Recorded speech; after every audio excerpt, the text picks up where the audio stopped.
How to rewire your brain for success. There's a version of you that already knows what to do. It wakes up early. It follows through. It doesn't flinch at hard conversations or hard choices.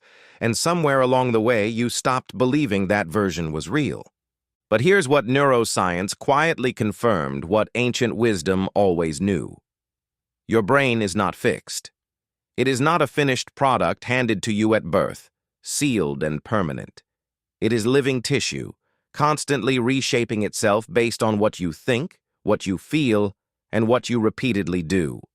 Scientists call this neuroplasticity, and it means that who you are today is not who you have to be tomorrow. The question is not whether your brain can change. It already is. The question is whether you are directing that change or letting it happen by default. Most people let it happen by default. They wake up, reach for the same thoughts, follow the same routines, react to the world in the same ways they always have.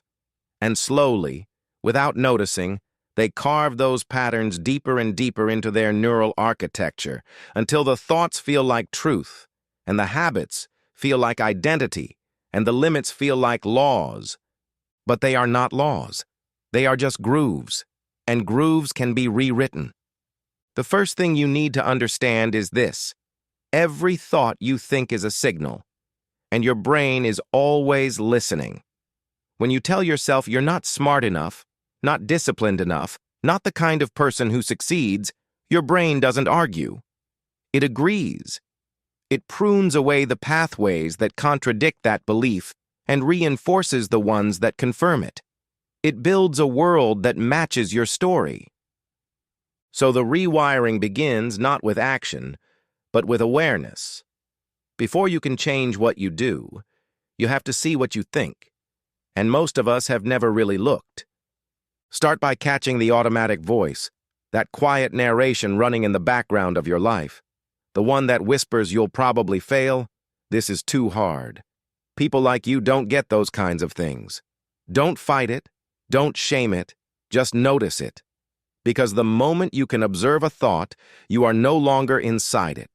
And that distance, that tiny, precious gap between stimulus and response, is where all transformation begins. From that gap, you get to choose a different signal. Now, this is where most advice stops. Just think positive. But rewiring goes deeper than optimism.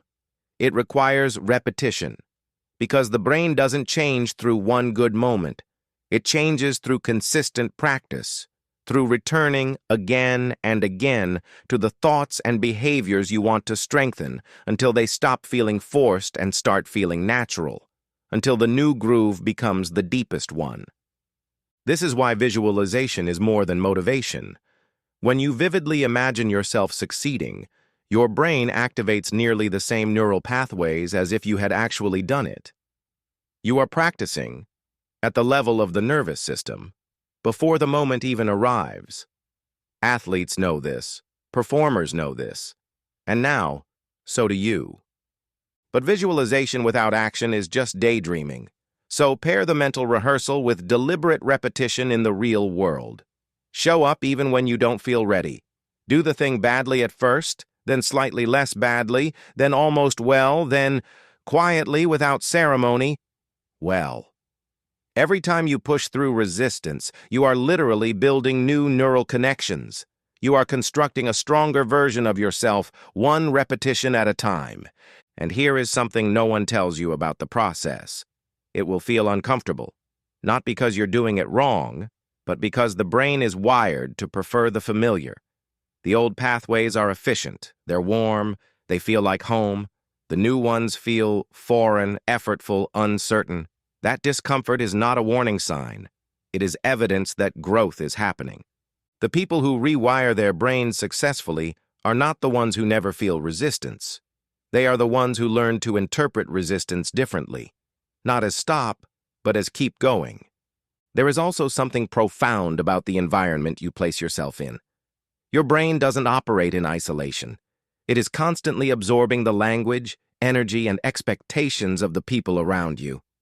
If you are surrounded by people who see limitation everywhere, your brain will mirror that.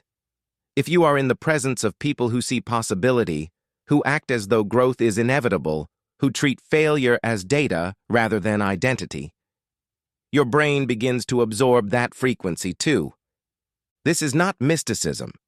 This is how mirror neurons work. You are always learning from the people you observe closely. Choose carefully. And finally, rest. The brain does not consolidate its new learning during effort. It consolidates during sleep, during stillness, during the quiet moments between doing. The rewiring happens in the recovery. So rest is not a reward for hard work. It is part of the work. Here is where we land. You are not the product of your past thinking. You are the author of your next thought, and through that thought, the next habit, and through that habit, the next identity.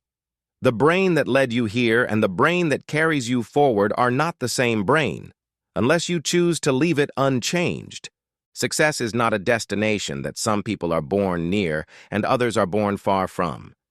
It is a neurological pattern, built slowly, deliberately, one chosen thought at a time. You have the tools. You have the biology. All that remains is the decision to begin, and then to begin again and again until the new version of you stops feeling new.